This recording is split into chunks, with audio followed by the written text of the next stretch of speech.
रुक गया है, कोई एक्सप्लेनेशन नहीं है, तो मैं समझता हूं कि ये इकोनॉमिक हिटमैन, ये अमेरिका शुरू हो गया है। देखिए उन्होंने चाइल्ड सोल्जर्स के बारे में अभी अनाउंसमेंट की है कि पाकिस्तान को हम सैंक्शन कर रहे हैं, हमारे पास हर वक्त ज्यादा एप्लीकेंट्स होते हैं, कमी है हमारा।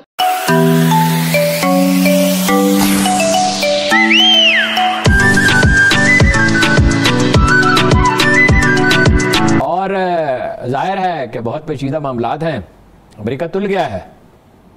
यानी अमेरिका ने तो आज कमाल कर दिया कि पाकिस्तान पे पाबंदी लगा दिया, कहा कि बच्चों को, तुर्की पे भी लगा दिया, बच्चों को फौज में इस्तेमाल करते हैं। अच्छा, कौन से बच्चों को इस्तेमाल करते हैं?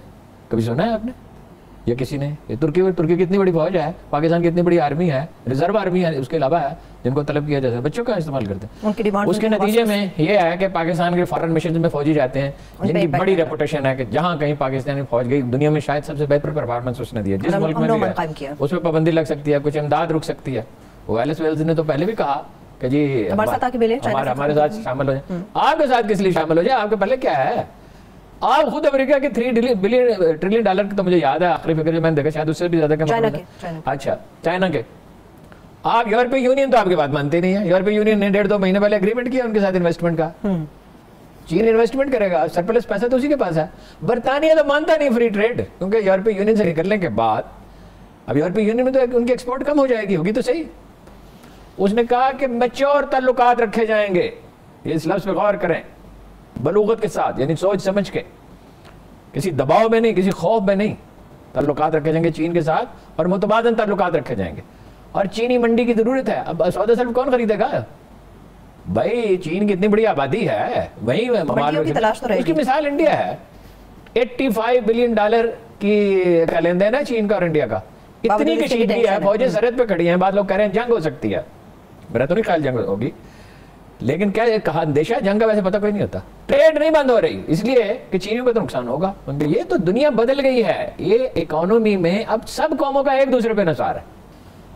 और अमेरिका जो है आपकी दुश्मनी पे तुल गया है, अफगानिस्तान से टेररिज्म हो रहा है, वो तो हम चीन के साथ यानी स्टैंड ले लें इस मौके पे। ये क्या बहस इस मौके पे क्यों शुरू की गई है? ये चीजें तो खामोशी के साथ होती हैं। यानी जब दो दोस्त मुल्कों के दरमियान तनाज़ा है, सऊदी अरब के साथ था ना हमारा इख्तिलाफ, तो वो कैसे तय हुआ? अप्रोच का इख्तिलाफ था ना, कैसे तय हुआ? खामोशी के साथ बातचीत की गई, जाते रहे, इमरान खान गए, मैसेजेस आते रहे, जाते रहे, और आपको बिल्कुल ताल्लुकात तकरीबन उसी सतह पे आ गए। इख्तिलाफात तो होते हैं।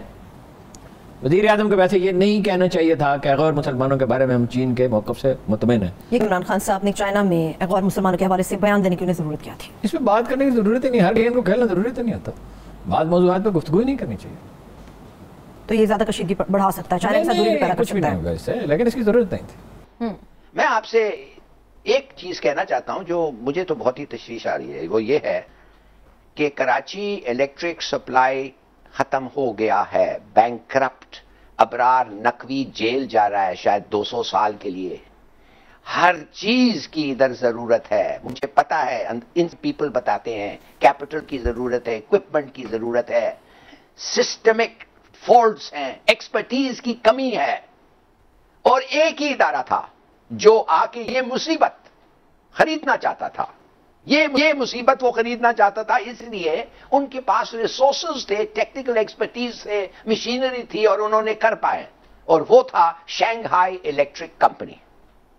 और क्या हुआ मैं आपको बता रहा हूं, जो आपको हमारी गवर्नमेंट नहीं बताई और जो हम नहीं ज्यादा पढ़ते रहते हैं, वो ये हुआ कि अमेरिका जो है, अमेरिका चाहता नहीं है कि हमारे मुल्कों की तरह ऐसे जगहों में चाइना आके अपने ये चीज इन्वेस्टमेंट करे।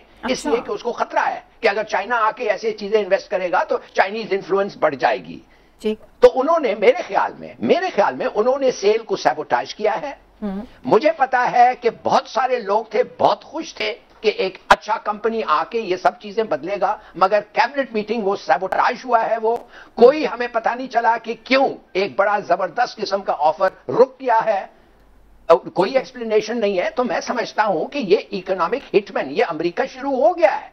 देखिए उन्होंने चाइल्ड सोल्जर्स के बारे में अभी अनाउंसमेंट की है कि पाकिस्तान को हम सैंक्शन कर रहे हैं, हमारे पास हर वक्त ज्यादा एप्लीकेंट्स होते हैं, कमी है, हमारा कमी कोई नहीं है एप्लीकेशंस पे, क्यों हम एज को रिड्यूस करें और इलीगल काम करें। तो इजहार किया जा रहा था कि जब आप अमेरिका को, जो खुद को सुपर पावर कहता है, सबसे ज्यादा ताकतवर मुल्क कहता है, तमाम आलमी इदारों की फंडिंग करता है, सबसे ज्यादा फंडिंग वही कर रहा होता है, जब आप उसको इनकार करेंगे, एब्सोल्युटली नॉट कहेंगे और बार-बार कहेंगे, उसके CIA के सरबराह को मिलने से इनकार कर देंगे, उसकी बेइज्जती करेंगे और कहेंगे कि जी अब हमने आपको कोई किसी किस्म का कोई अड्डा नहीं देना, और यहां तक कह देंगे कि जी हम तो कॉन्फ्लिक्ट में पार्टनर्स नहीं बन सकते, किसी किस्म का कॉन्फ्लिक्ट में साथ नहीं देंगे, हाँ पीस के लिए हम साथ हैं। तो फिर अमेरिका की तरफ से जवाब तो आएगा। तो जवाब यह आया है कि जनाब पाकिस्तान को और तुर्की को चाइल्ड सोल्जर प्रिवेंशन एक्ट की एक फहरिस्त है कि जिसमें इल्जाम अमेरिका लगाता है कि जी पाकिस्तान में बच्चों से काम लिया जा रहा है, फौजी काम या जो सिक्योरिटी के काम है उसमें मामलत ली जा रही है बच्चों से। तो ये इल्जाम लगाकर पाकिस्तान को उस फहरिस्त में शामिल कर दिया गया है, और इसके नतीजे हो सकते हैं कि पाकिस्तान की जो फौजी किसी तरह से ट्रेनिंग, कोई इमदाद दीगर इदारों की तरफ से हो, उस पर पाबंदी लग सकती है, हत्ता कि अक़वाम मुत्तहिदा में जो पीस कीपिंग मिशन है उसके हवाले से मुश्किलात हो सकती हैं। तो ये काम शुरू हो गया है, इसका आगाज हो गया है।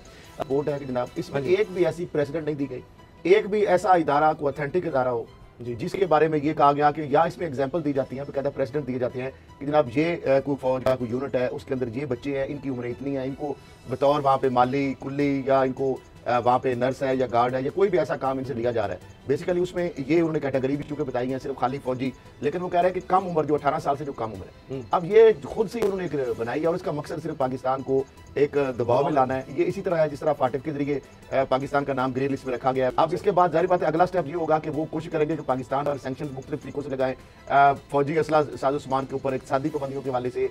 IMF जो जाहिर बात है जिस तरह UN अमेरिका का कठपुतली है, IMF भी एक इंटरनेशनल मॉनिटरिंग जो फंड है वो भी उनका दबाव में है, उसको कहेंगे कि पाकिस्तान को कर्जा ना दिया जाए। एशियन डेवलपमेंट के वर्ल्ड बैंक को जितने भी इस तरह के मालियाती इदारे आलमी उनको कहा जाएगा।